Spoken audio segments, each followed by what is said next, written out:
प्यार करते तो बहुत शिद्दत से हो, पर जब रिसीव करने की बारी आती है तो हेजिटेट कर जाते हो।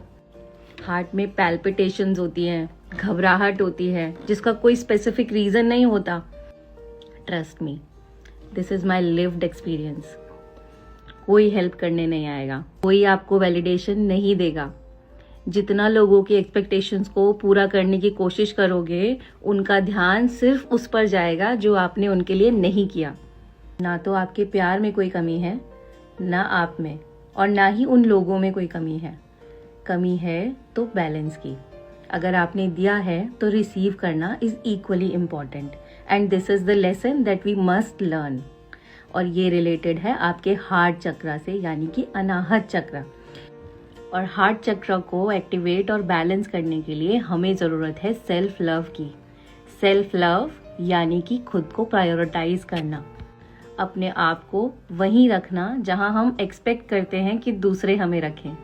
खुद की उतनी ही रिस्पेक्ट करना जितनी हम चाहते हैं कि दुनिया हमारी रिस्पेक्ट करे। सेकेंडली, वेरी इंपॉर्टेंट पॉइंट, उन लोगों को दिल से माफ़ करना, और उससे भी ज़्यादा ज़रूरी अपने आप को माफ़ करना, क्योंकि हमने किसी को अपने आप को हर्ट करने दिया। और फॉरगिवनेस के लिए होओपोनोपोनो प्रेयर से बेस्ट और कुछ नहीं।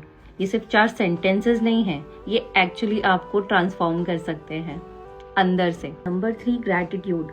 ये सुनने में जितना सिंपल है उतना ही इम्पॉर्टेंट है। हमारी ये जो लाइफ है ना, ये किसी का सपना हो सकती है। जो रिसोर्सेज आज हमारे पास सर्वाइवल के लिए हैं, वो शायद किसी के पास नहीं है। और सबसे इम्पॉर्टेंट, हमारी सांसें चल रही हैं, जिससे इम्पॉर्टेंट और कुछ भी नहीं है। और उसके बाद आता है सेल्फ कंपैशन, यानी कि खुद के साथ काइंड होना। जब मैंने पहला रेकी सेशन लिया था ना, तो जो हीलर थे उन्होंने एक इतनी इम्पॉर्टेंट बात कही थी जिसने मेरे सबकॉन्शियस में घर बना लिया। वो ये थी कि डॉली, हमारी गलतियां निकालने के लिए ना पूरी दुनिया टीचर बैठी हुई है।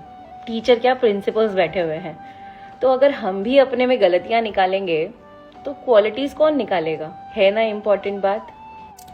इन सभी प्रैक्टिसेस के अलावा आप डेली कुछ टाइम के लिए ही पर नेचर में टाइम स्पेंड कीजिए, जैसे कि मॉर्निंग वॉक, या फिर पार्क में जाकर बस यूं ही बैठ जाना और नेचर को ऑब्जर्व करना।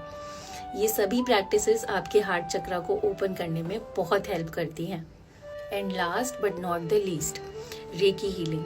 कभी कभी हमारे इमोशनल वुंड्स बहुत ज़्यादा डीप होते हैं, जिन्हें खुद से हील कर पाना थोड़ा सा चैलेंजिंग हो सकता है।